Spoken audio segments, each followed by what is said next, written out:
Welcome to One Chemistry. This is 365 Chemistry series. Daily one question for you.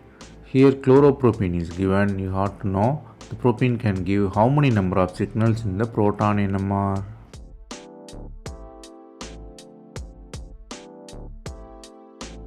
Here answer will be tricky. If you look at blindly, you might commit a mistake.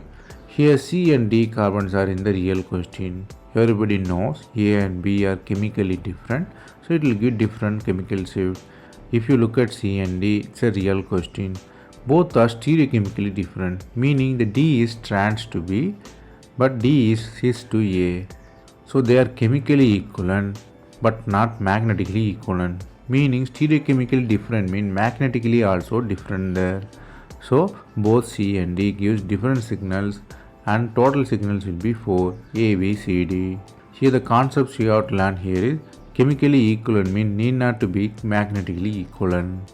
So the given compound give 4 signal in the proton NMR.